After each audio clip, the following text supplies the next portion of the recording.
Vamos lá então, segunda parte do nosso estudo sobre reavivamento ou sepultamento. Vimos um pouquinho sobre morte, sobre como a igreja pode estar morta, pode estar ativa, pode estar se mexendo, mas perante Deus ela está morta. E vamos entrar na questão do reavivamento. Página 43 da sua apostila, se você tiver com a apostila, por favor, página 43, ponto 2. Ponto 2. Pode trocar para mim o slide, por favor? Ponto 2 é os imperativos para o reavivamento. Os imperativos para o reavivamento. Vamos ler ali? Apocalipse 3, do 2 até o 4. Apocalipse 3, do 2 até o 4. Sê vigilante e consolida o resto que estava para morrer, porque não tenho achado íntegras as tuas obras na presença do meu Deus. Lembra-te, pois, do que tens recebido e ouvido, guarda-o e arrepende-te. Porquanto, se não vigiares, virei como ladrão, e não conhecerás de modo algum em que hora virei contra ti. Tens, contudo, em Sardes, umas poucas pessoas que não contaminaram as suas vestiduras, e andarão de branco junto comigo, pois são dignas. Nesses 3 versículos aqui, Jesus dá alguns imperativos para o reavivamento. E eu estava lendo, estava pensando, o que é imperativo, né? Precisa entender o que é imperativo para eu conseguir entender o que está sendo falado aqui. Então eu procurei no dicionário o que é imperativo. Imperativo, olha lá, no dicionário fala assim, que é um modo verbal que expressa na atitude do falar uma ordem ou uma súplica ao ouvinte. Então Jesus dá nesses versículos algumas ordens, súplicas para nós e igreja. Jesus está suplicando para que nós tenhamos ações para que haja um reavivamento. O reavivamento vem sim de Deus, mas ela vai vir conforme nós agimos, conforme a nossa postura, conforme o nosso coração é que nós vamos ter o reavivamento. Então Deus vai derramar o reavivamento em nós. Mas o que é um reavivamento? Para nós desejarmos isso. Se não, um reavivamento, mas o que é? O que é um reavivamento? Você sabe? O que é? Que se eu falar assim, você quer um reavivamento? Eu quero... Mas o que é isso? Trazer a vida ao que está morto? Está chegando perto. Um avivamento novo. Está aí, está no caminho. Só que está muito amplo, né? Vamos dar uma focada. O que é reavivamento para você? Uma autoanálise para mudança. É um caminho para alcançar o reavivamento, mas ainda não é o reavivamento. O Bruno está finzando de falar. Fala, Bruno. Fala. Não? O Bruno está com vontade de falar. Eu estava, só dar aqui né? Estava vendo umas mensagens minhas de 1 ano e meio atrás, mais ou menos que está lá no YouTube. E daqui lá eu estou usando o Bruno como exemplo. 1 ano e meio atrás já. Eu falei, olha só, mano, o Bruno já estava lá. Faz tempo já, Bruno, faz tempo. Faz tempo isso, faz tempo. Vamos lá, o que é reavivamento? Olha lá, definição do dicionário, reavivamento. Ato ou efeito de reavivar, de avivar intensamente, tornar mais vivo, mais brilhante, mais ardente, reanimação, vivificação. Reavivamento é tornar-se mais brilhante, mais intenso. É você ser ardente, é você ser reanimado. Ter mais vida. Ou seja, reavivamento não é para quem está já no caixão, sepultado no caixão. É para aqueles que estão caminhando para a morte. Ok? Por isso que o tema aqui é reavivamento ou sepultamento. A igreja de Sardes estava caminhando para a morte, porque tinha alguns que ainda estavam com vida. A igreja não estava completamente morta. Lembrando que a igreja somos nós, né? A igreja somos nós. Nós somos a igreja, porque nós somos um corpo. Um corpo. Então, para que haja uma morte 100% da igreja, todo o corpo precisa estar morto. Sardes tinha partes que estavam mortas, e partes que estavam com vida, e partes que estavam adormecidas. Então Jesus queria reavivar, queria dar uma nova vida para essa igreja que estava caminhando para o sepultamento. Aleluia. Alguém precisava ser tocado aqui, né? Que joia! O Bruno saiu, ela sentiu falta.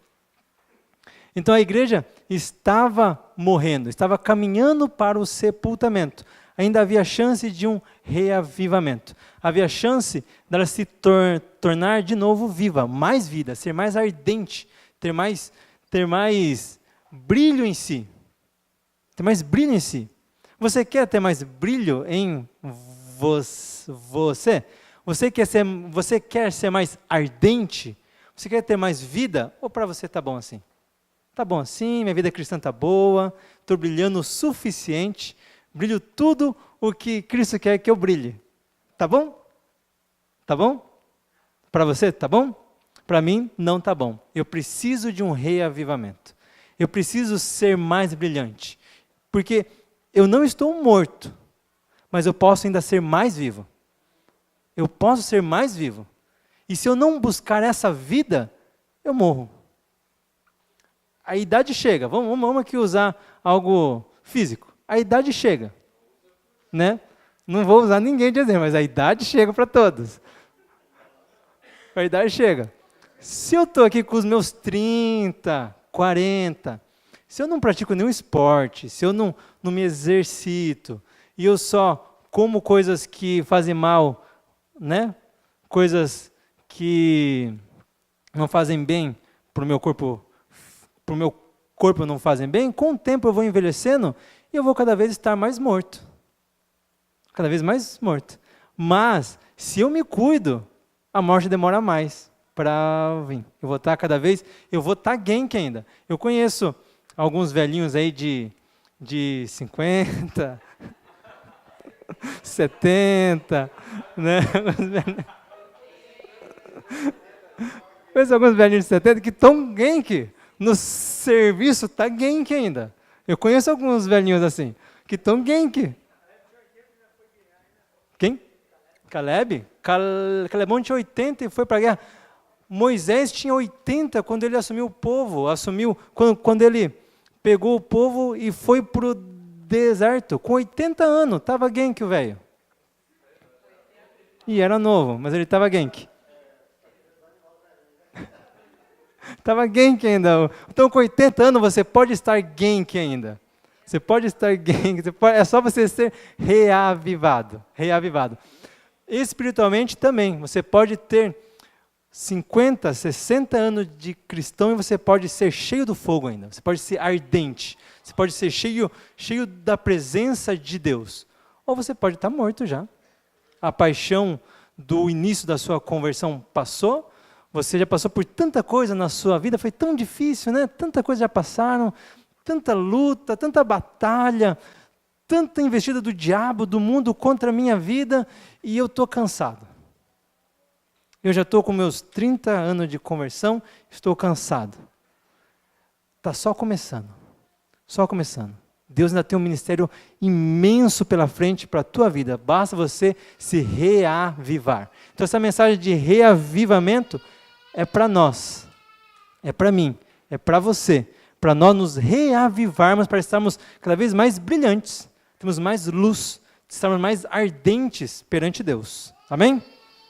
Então essa mensagem é sim muito atual e é para nós como igreja. Então quais são os imperativos que Jesus deu naqueles versículos? Ele deu esses imperativos aqui, ó. para o reavivamento.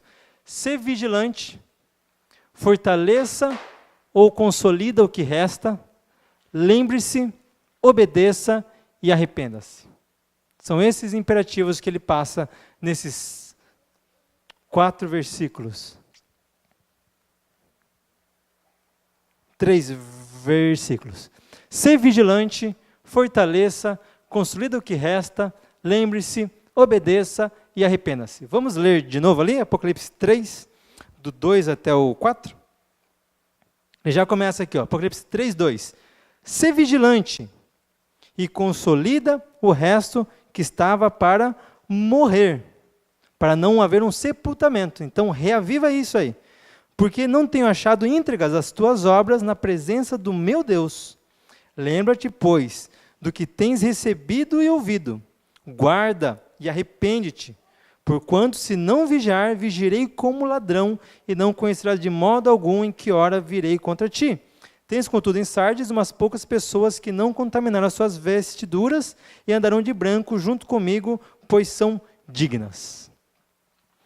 Não vamos passar ponto por ponto, porque eles acabam entrando em áreas, em 3 áreas, que entra esses 5 pontos, nessas 3 áreas. Então, vamos ver essas 3 áreas que encaixam essas interações que Jesus deu. Olha lá, o primeiro ponto é uma volta urgente à palavra de Deus.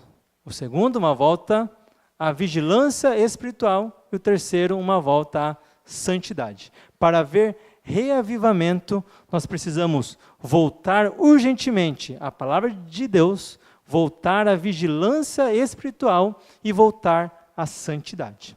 Então vamos ver rapidinho ponto por ponto, ok? Primeiro ponto, uma volta urgente à palavra de Deus. Está ali no versículo 3. Tá bom? 3:3. Lembra-te, pois, do que tens recebido e ouvido. Lembra do que você recebeu e do que você tem ouvido.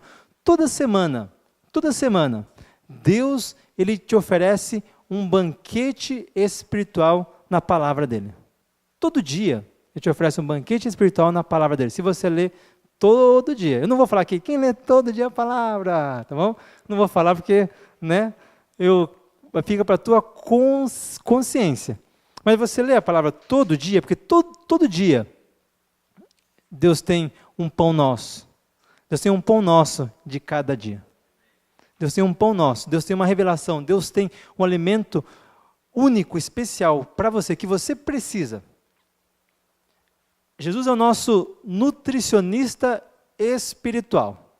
Ele sabe muito bem balancear o que você precisa se alimentar naquele dia, naquela semana. Ele sabe, para que você tenha uma vida saudável, para que você tenha uma vida espiritual boa. Então, basta você buscar, basta você ler a palavra dele.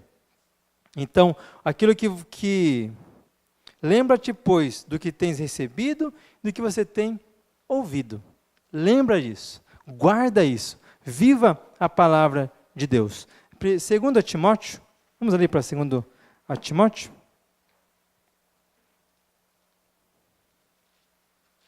2 Timóteo 3,16. Ó, gente, um versículo facinho para a gente aprender, hein? 2 Timóteo 3,16. Se você já sabe João 3,16, é só lembrar de 2 Timóteo 3,16. 2 Timóteo 3,16. Pois toda a Escritura é inspirada por Deus e útil para ensino, repreensão, correção e para educação na justiça. 17. A fim de que o homem de Deus seja perfeito e perfeitamente habilitado para toda a boa obra. A Bíblia ela é inspirada por Deus para te educar, para que você seja perfeito, para que você seja mais brilhante, para que você seja reavivado, para que arda dentro de você aquilo que Deus, aquilo que Jesus tem na tua vida, está na palavra dele. Ele vai te educar para isso, ele vai te ensinar a isso. O primeiro sinal, eu estou na página 44 agora, tá? Ok? Página 44. Quando uma igreja experimenta um reavivamento, ele passa a ter fome da palavra. O primeiro sinal de reavivamento é a volta do povo de Deus à palavra. Sepultamento, morte. Se você não se alimenta, você morre. Se espiritualmente você não se alimenta, você morre. E o pão nosso de cada dia é a palavra de Deus. Se você está morrendo, se você está caminhando para o sepultamento em qualquer área da sua vida, a Bíblia vai te ajudar a ter força para você continuar caminhando. Quando Elias estava fugindo de Jezabel, o Vanderlei comentou no estudo passado disso, Elias estava fugindo de Jezabel, estava no deserto, estava acabado, ele falou, Deus me mata, não aguento mais, me mata, não aguento, eu quero sepultamento, não reavivamento, eu quero sepultamento. Deus mandou um anjo, e o anjo deu pão e água. O anjo deu pão.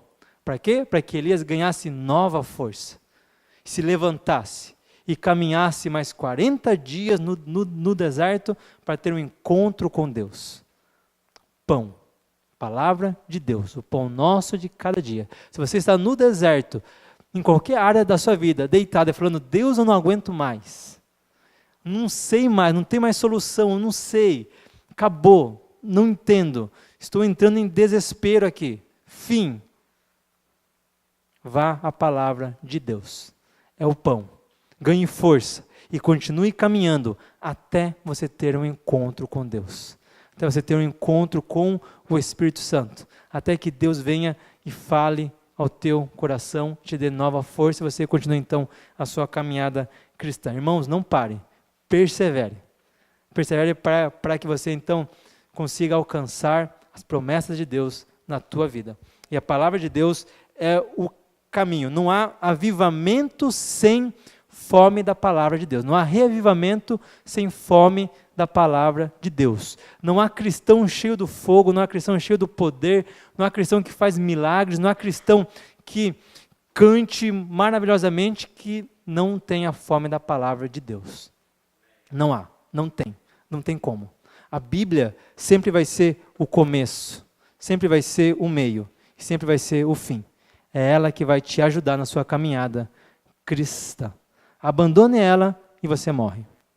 Abandone ela e você morre. Abrace ela e você vai ser, dia após dia, reavivado. Dia após dia, reavivado. É através da palavra de Deus. Não há reavivamento sem a palavra de Deus. Fala aqui, ó, na apostila no 44. O avivamento não pode ser confundido com liturgia animada, com culto festivo, inovações litúrgicas, obras abundantes, dons carismáticos, milagres extraordinários. O reavivamento é bíblico ou não vem de Deus. É bíblico ou não vem de Deus. Tudo isso aqui que eu falei só vai ser de Deus se a Bíblia está junto, se a Bíblia é o carro-chefe disso, porque é Ele que vai ensinar como nós devemos agir, Ele que vai nos educar, Ele que vai nos corrigir, Ele que vai nos manter na linha. A palavra de Deus vai nos manter na linha com Deus. Sem ela a gente acaba tropeçando e cai. O segundo ponto é uma volta à vigilância espiritual. Versículo 2. Para que haja um reavivamento, precisa ter uma volta à vigilância espiritual. 3:2. Ser vigilante e consolida o resto que estava para morrer. Ser vigilante, vigie. O Carlinhos deu o exemplo de como a igreja de Sardes levou 2 tombos feios por não estar vigiando, por deixar um espaço, uma brecha. E quando Jesus falou aqui, quando Jesus escreveu aqui, ser vigilante e consolida o resto que está morto, consolida o resto que estava para ser sepultado, o povo lembrou disso. O povo sabia que, por falta de vigiar, porque não foram perseverantes, porque não perseveraram em vigiar, é que eles foram vencidos em 2 batalhas. Então isso era vivo na mente deles, e tem que ser vivo na nossa mente também. Se nós não vigiamos, nós caímos. Efésios, vamos ler Efésios? Lá em Efésios fala sobre isso. Efésios 5,14 até o 16. Tudo bem? Efésios 5,14. Pelo que diz: desperta, ó tu que dormes, levanta-te de entre os mortos, então Cristo te iluminará, Cristo te reavivará. Portanto, vede prudentemente como andais, não como nécios, e sim como sábios, remindo o tempo, porque os dias são maus.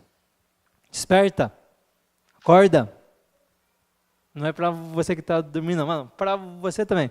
Mas aqui está falando isso. Desperta, né? Acorda, tu que dormes. Levanta de entre os mortos. Lembra que eu falei que o reavivamento vem de Deus, mas depende da nossa atitude?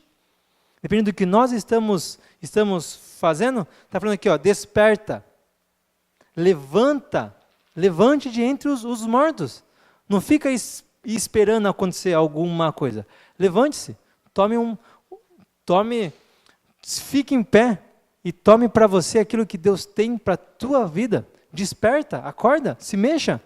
Não fique aí lamentando, não fique choramingando. 15. Portanto, vede prudentemente como andais, não como nécios, não como tolos, mas sim como sábios. Seja sábio, vigie. Se você não é sábio, você não vigia, você cai. Eu já ouvi muita gente bater no peito, falar assim, ó, de Cristo eu não solto nunca. Eu já vi muita gente falar isso.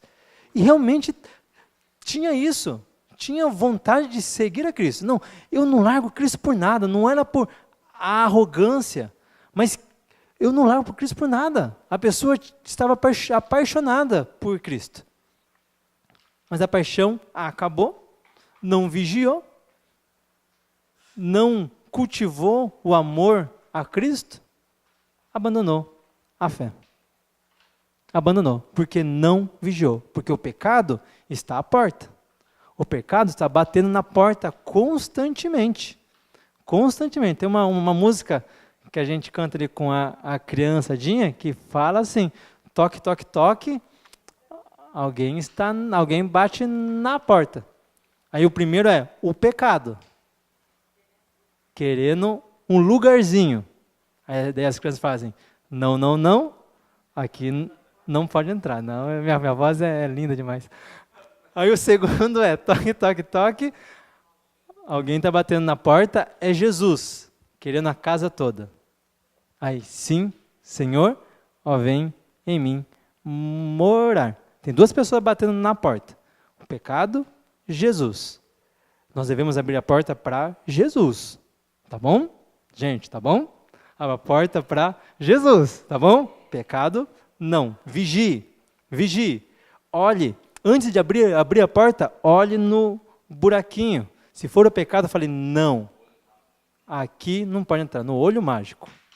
Olhe no olho mágico. Né? E se for o pecado, fala, não, aqui você não pode entrar. Vigie, olhe, ore, vigie, busca Deus, vigie, tenha intimidade com Deus. É assim que você vai identificar o pecado, tendo intimidade com Deus. Quanto mais íntimo de Deus você é, melhor você vai saber quando é o pecado batendo na sua porta. Vigie. O terceiro ponto é uma volta à santidade. Versículo 4. Uma volta à santidade. Tens, contudo, em Sardes, umas poucas pessoas que não contaminaram as suas vestiduras, e andarão então de branco junto comigo, pois são dignas. O estudo passado eu comentei o que era santidade. Quem lembra o que é santidade? Eu lembro. O Elton lembra também, porque a gente teve estudo essa semana, ele ele me falou lá. Santidade não é você passar 3 horas de joelho no chão buscando a Deus. Isso não é santidade. Isso é o caminho que te leva à santidade. Mas não é santidade. Eu posso estar 3 horas com o joelhinho no chão e não ter uma vida santa. Não faltar nenhum culto não é santidade. É um caminho que te leva à santidade. Mas eu posso vir todo o culto e ainda ser morto. Santidade é o que essas pessoas aqui essas poucas pessoas estavam fazendo. Elas não se contaminaram, elas não sujaram as suas vestes. Enquanto toda a igreja estava se contaminando, eles se mantiveram separados, santos. Não vou contaminar as minhas vestes. Eu vou permanecer santo. Se ele está fazendo isso, eu não vou fazer isso. E no que eu puder, eu vou ajudar ele a não fazer mais. Mas eu não vou fazer a mesma coisa. Isso é ser santo, separado. Ser santo no teu serviço não é você orar pela tua refeição. Isso já me faz santo. Não.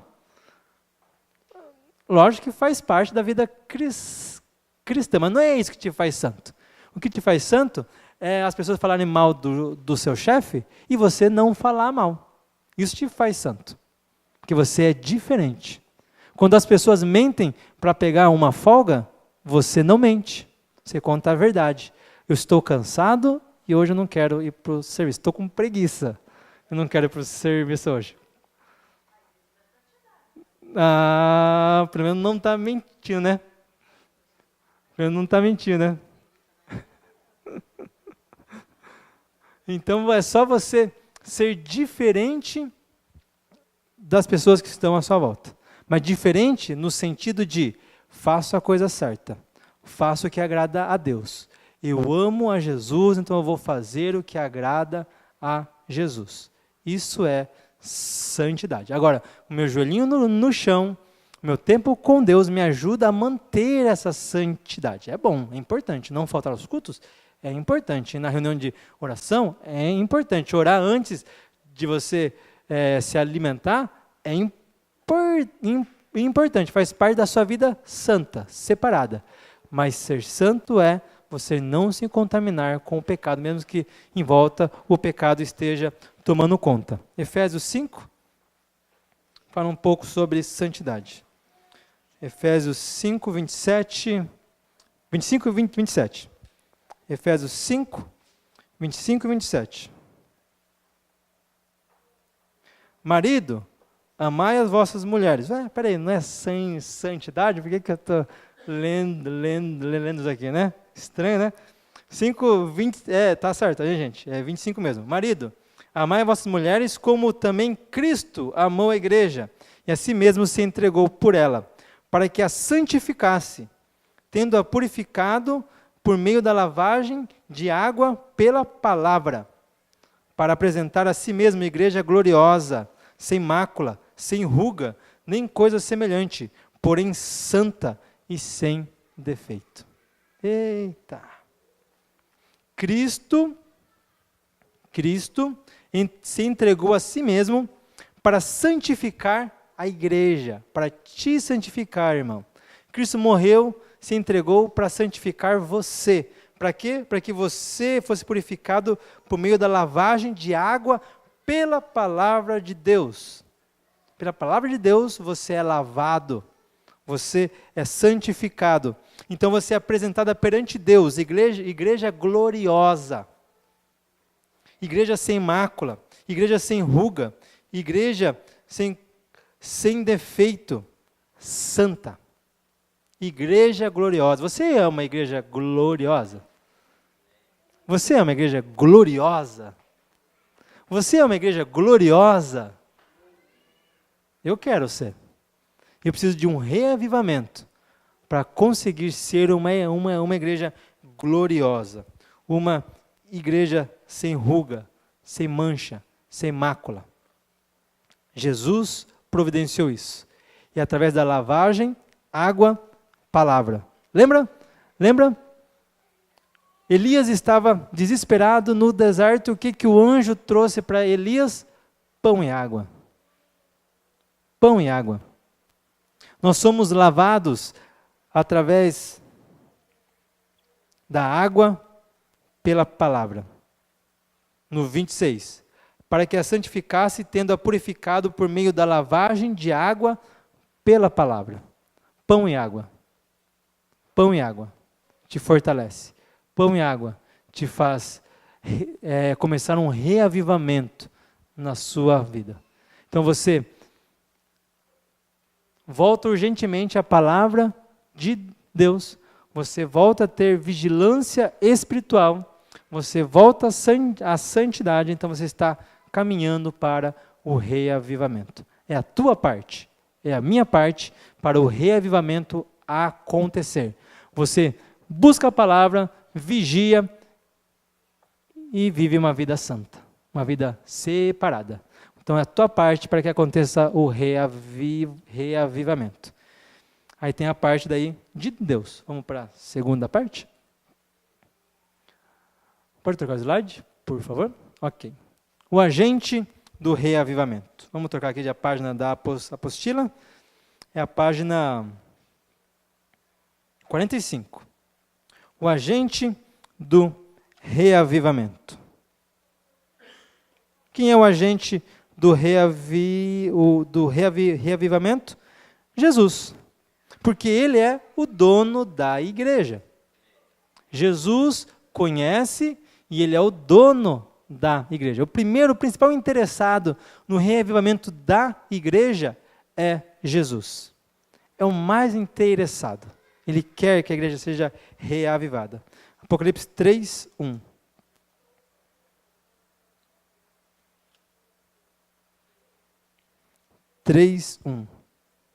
Ao anjo da igreja em Sardes escreve: essas coisas diz aquele que tem as sete Espíritos de Deus e as 7 estrelas. Conheço as tuas obras, que tem nomes de que vive, está morto. Cristo conhece a igreja dele. Ele sabe o que se passa no nosso coração, na nossa igreja. Ele sabe o que se passa na sua vida. Ele conhece você. Não precisa brincar de esconde-esconde com Deus. Não precisa esconder as suas falhas perante Deus. Deus conhece o teu coração. Ele sabe aonde, quais são as áreas que ele precisa de um reavivamento. Ele sabe. Ele sabe. Então a melhor coisa que nós fazemos é deixar que ele haja.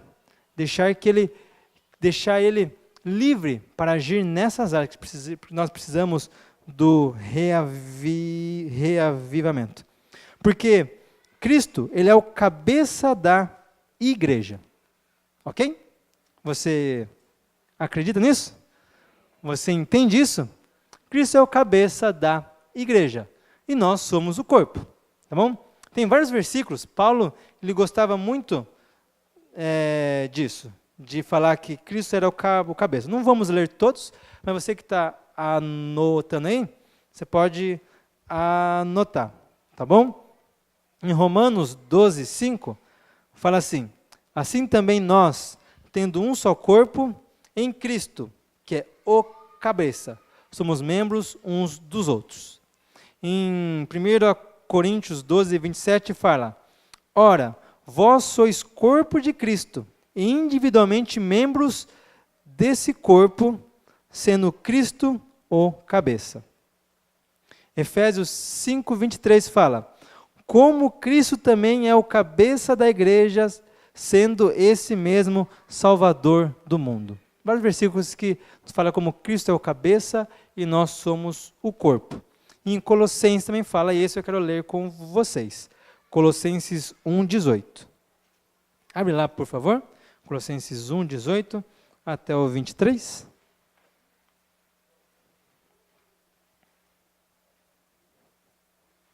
Colossenses 1, 18 até o 23. 18. Ele é, Cristo, ele é o cabeça do corpo da igreja. Ele é o princípio, o primogênito de entre os mortos, para em todas as coisas ter a primazia. Porque aprove a Deus que nele residisse toda a plenitude, e que, havendo feito a paz pelo sangue da sua cruz, por meio dele reconciliasse consigo mesmo todas as coisas, quer sobre a terra, quer sobre os céus. E a vós outros também, que outrora erais estranhos e inimigos no entendimento pelas vossas obras malignas. Agora, porém, vos reconciliou no corpo da sua carne, mediante a sua morte, para apresentar-vos perante ele santos, inculpáveis, irrepreensíveis, se é que permaneceis na fé, alicerçados e firmes, não vos deixando afastar da esperança do evangelho que ouviste e que foi pregado a toda criatura debaixo do céu, do qual eu, Ed, me tornei ministro. Cristo é o cabeça. Por que ele é o cabeça? Porque ele reconciliou todo mundo com Deus. Ele te reconciliou com Deus. É através dele que nós temos acesso a Deus. Por isso que ele é o cabeça, ele é o fundador da igreja. Ele que começou tudo, ele que deu início a esse corpo, ele é o cabeça. Por isso que ele vê tudo, ele sabe o que passa pelo corpo. A cabeça sabe o que passa pelo corpo. Se o meu dedo do pé dói, a minha cabeça sabe. É ela que me avisa que o dedo do meu pé dói. Se eu estou com dor de barriga, minha cabeça sabe, é ele que me avisa. Se eu estou com fome, é minha cabeça que vai me avisar. Se eu estou com sede, se eu estou com frio, calor, como está o corpo, a cabeça sabe. Cristo sabe como você está. Ele quer cuidar de você, ele quer reavivar você. Para isso, você precisa deixar que ele reavive você, através da pregação do evangelho que foi ministrado a nós, através da morte na cruz, que então ele nos faz santos. Vamos deixar que Cristo nos faça santos. Vamos deixar que Cristo nos alimente. Vamos deixar que Cristo cuide de nós. Ele quer cuidar de você. Ele quer cuidar de você como a cabeça quer cuidar do corpo. Ele quer cuidar de você. Deixe Cristo cuidar. Deixe. Se ele está te alimentando, aceite. Se ele está te repreendendo, aceite. Se ele está te disciplinando, aceite. Se ele está te amando, aceite. Se ele está te educando, aceite. Se ele está do teu lado, aceite Cristo do teu lado. Então ele vai te fazer santo, inculpável, irrepreensível. Apenas deixe que o dono da igreja tome conta da igreja. E ele é o meu dono, ele é o teu dono, porque ele já nos comprou por um preço muito alto. Ele já nos comprou por um preço incalculável. Ele já nos comprou. Somos dele. Pertencemos a ele. Então vamos deixar que ele seja o nosso Senhor. E entregar tudo nas mãos dele. Amém? O outro ponto. Sobre o agente do reavivamento. Jesus então reaviva a igreja por meio do seu Espírito Santo. Espírito Santo, Atos 1:8. Vamos ver o reavivamento através do Espírito Santo. Espírito Santo, Atos 1:8. Atos 1:8. Quem sabe decora Atos 1:8? É bom saber decora, hein? Atos 1:8. Se você não sabe, está aí uma dica boa. Que é uma promessa de Deus para você. É uma promessa de Deus para você, uma promessa de Deus que Deus deu para você. Atos 1:8. Então tenha isso forte no teu coração. Recebereis poder ao descer sobre vós o Espírito Santo. Então sereis minhas testemunhas, tanto em Jerusalém, como em toda a Judéia, Samaria e até os confins da terra. Promessa de Deus para você. Você vai receber poder. Tem uma versão que eu gosto que fala que vocês vão receber virtude. Receber virtude do Espírito Santo. Para que vocês sejam então minhas testemunhas. Vocês vão receber poder vindo do Espírito Santo. E isso aconteceu em Atos 2:1. Ao cumprir-se o dia do Pentecostes, estavam todos reunidos no mesmo lugar. De repente veio do céu um som como de um vento impetuoso e encheu toda a casa onde estavam assentados, e apareceram distribuídas entre eles línguas como de fogo, e passou uma sobre cada um deles. Todos ficaram cheios do Espírito Santo e passaram a falar em outras línguas, segundo o Espírito lhe concedia que falasse. E aqui começou um dos maiores reavivamentos que nós temos história. Daqui se converteu 3.000 pessoas. Era a igreja de Cristo reunida, que estava quase para ser sepultada, porque estava triste, estava com medo, estava assustada, não sabia o que fazer. Jesus falou: olha, não fiquem assim não fica triste não fica com medo não. Vocês vão receber poder a descer sobre vocês o Espírito Santo. Vocês então vão ser reavivados. Esperem. E aconteceu no Pentecostes. Eles receberam, foram cheios do Espírito Santo, foram reavivados, saíram dançando, cantando, pregando, falando, ensinando para quem quisesse ouvir. E de cara 3.000 pessoas foram convertidas. E daqui a pouco mais 5.000 pessoas. E daqui a pouco tinha um mundaréu de gente que não cabia em lugar nenhum, começaram a se reunir nas casas, se reuniam aonde dava. Então Deus chacoalhou o povo e eles sumiram para um monte de cidades e começou a pregar para um monte de lugar. O reavivamento tomou Ásia, tomou um monte. Porque começou aqui no Pentecostes, Espírito Santo. Jesus, enviou para nós o Espírito Santo para ser um agente para nós de reavivamento. Tem uma lista de atributos do Espírito Santo, uma lista grande. Eu não vou ler agora porque meu tempo está indo embora. Mas eu mando depois para vocês, tá? Aqui no meu celular são pelo menos 50 atributos do Espírito Santo.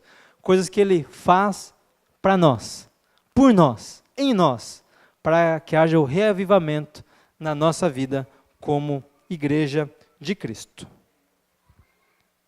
Amém?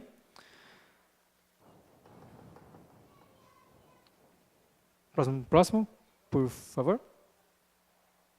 Então vamos para as bênçãos do reavivamento. Promessas, bênçãos do reavivamento. Vestes brancas e o nome no livro da vida. Está lá no verso 5. Vamos ler lá no verso 5? 3:5. Apocalipse 3:5. Ao vencedor será assim, vestido de vestiduras brancas, e de modo nenhum apagarei o seu nome do livro da vida. Pelo contrário, eu confessarei o seu nome diante do meu Pai e diante dos anjos de Deus. Jesus vai confessar o teu nome diante do Pai e diante dos anjos de Deus. Você vai chegar diante do trono, vai estar Deus sentado no trono, Jesus, o Cordeiro de Deus, à destra do trono de Deus.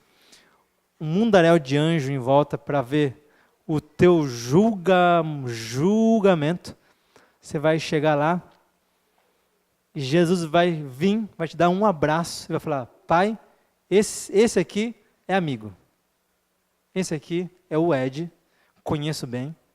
Nós já fizemos isso, fizemos aquilo outro. A gente deu muita risada com isso, a gente chorou muito com isso, a gente lutou nessa batalha, a gente venceu aqui, a gente caminhou ali e ele está aqui porque eu trouxe ele. Isso é bom, né? Isso é bom, né? Isso é bom, né? E você vai estar vestido com vestes brancas. Apocalipse 19 fala sobre isso. Vamos um pouquinho mais para frente, a gente vai chegar lá depois, mas vamos lá. 19, 6 até 8. Apocalipse 19. Tudo bem? Todo mundo bem? 19, 6. Então ouviu uma como voz de numerosa multidão, como de muitas águas, e como de fortes trovões, dizendo: Aleluia! Pois reina o Senhor nosso Deus, o Todo-Poderoso. Alegremo-nos, exultemo-nos e demo-nos a glória, porque são chegadas as bodas do Cordeiro, cuja esposa a si mesmo já se ataviou, pois lhe foi dado vestir-se de linho finíssimo, resplandecente e puro, porque o linho finíssimo são os atos de justiça dos santos. Sua roupa perante Deus, as suas vestes brancas serão os seus atos, as suas ações. Se você não agiu muito bem, você vai estar de mini saia, você vai estar de mini blusa e vai passar vergonha. Se você não fez nenhuma obra, você vai estar nu perante Deus. Nu perante Deus. Qual vai ser a tua veste nupcial para o casamento? Porque aqui fala que é a noiva, a esposa do Cordeiro, a noiva, a esposa. Aqui já é esposa, já casou, já não é mais noiva, é esposa. Já está casado, esposa do Cordeiro está sendo apresentado perante Deus. Está sendo apresentado perante os anjos. Você. E como você vai estar vestido? Vai ser com as suas obras. Suas obras vão ser as vestes brancas, o linho fino, que vai estar cobrindo você. E em Mateus, Jesus fala de uma parábola. A parábola das bodas, que tem tudo a ver com isso.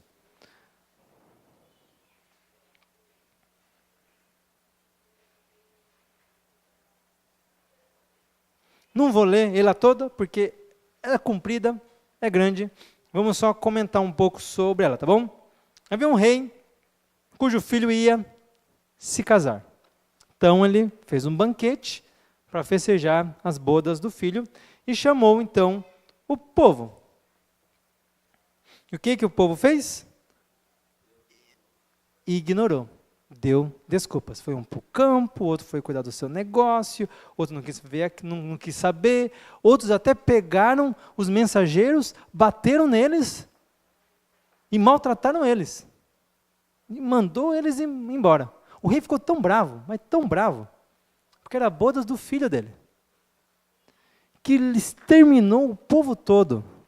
Exterminou. Tacou fogo em tudo. E mandou chamar as pessoas que estavam em volta. Na rua, no caminho, mendigo, quem tivesse, quem fosse. Chama para vir. Chama para entrar nas bodas. Vá nos cruzamentos, nos caminhos e convida para as bodas. Todos quanto os encontrar. E encheu o local, o servo falou, rei, está cheio lá. Não cabe mais ninguém. Lotou. O rei então foi lá olhar e quando estava passando, vendo os convidados, notou uma pessoa que não estava vestido adequadamente. No 22:11. Entrando, porém, o rei para ver os que estavam à mesa, notou ali um homem que não trazia vestes nupcial.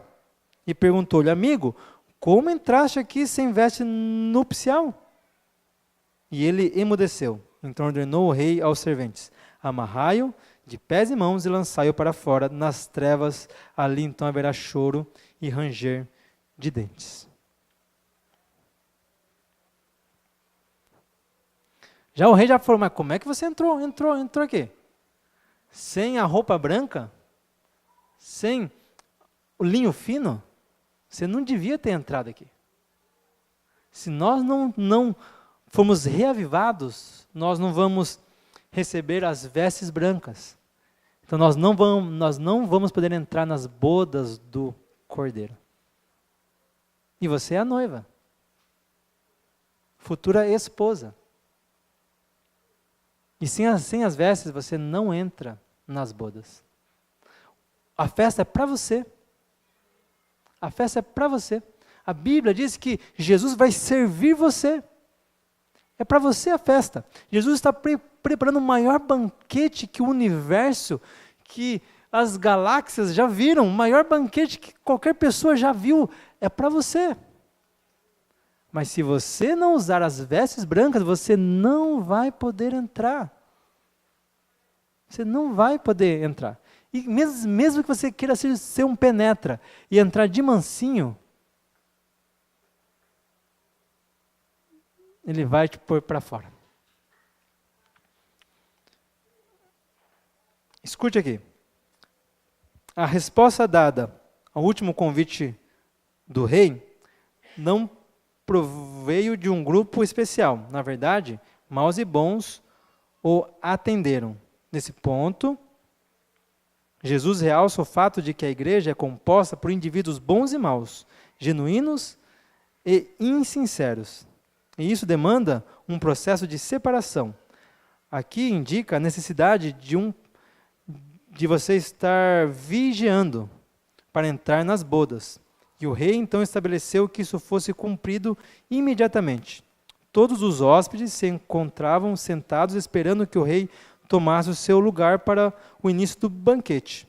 Uma porta se abriu e, como um general que avalia avalia os soldados, ele entrou para ver, inspecionar, investigar, revistar os que estavam à mesa.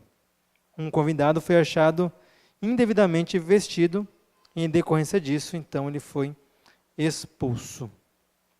Esses termos descrevem o cenário de um juízo celestial pré-advento, por meio do qual é verificado se todos os que aceitaram o convite fizeram a devida preparação para as bodas. O exame dos convidados pelo rei representa uma cena de julgamento. Os convidados à ceia do Evangelho são os que professam servir a Deus, cujos nomes estão escritos no livro da vida. Nem todos, porém, que confessam ser cristãos são discípulos verdadeiros. Antes que seja dada a recompensa final, precisa ser decidido quem está apto para participar da herança dos justos. Você está apto para participar da herança dos justos? Você está apto? Essa pergunta sempre pega a gente, né? Se você morresse agora, você não vai morrer agora, eu espero que você não morra agora, porque eu ainda quero passar um tempinho com você. Mas caso você morra agora, morri. E aí? Como estão as tuas vestes? Linho fino? Branquinho? Sem ruga? Sem mancha? Sem mácula? Vestido longo? Muitas obras? Obras justas? Mini saia? Mini blusa? Você está nu? Suas vestes estão sujas? Como você se apresentaria perante Deus hoje? Você precisa de um reavivamento? Você precisa de um reavivamento? Leia a Bíblia. Vigie. Busque a Deus, Jesus, Espírito Santo. Deixe Jesus cuidar da sua vida. O Espírito Santo, a Bíblia diz que ele é o amigo que vai cuidar da noiva até que o noivo chegue. Deixe o Espírito Santo, então, trabalhar na sua vida. Busque o reavivamento de Deus. Amém? Vamos ficar em pé? Vamos fazer uma oração? Vou te convidar a fazer essa oração.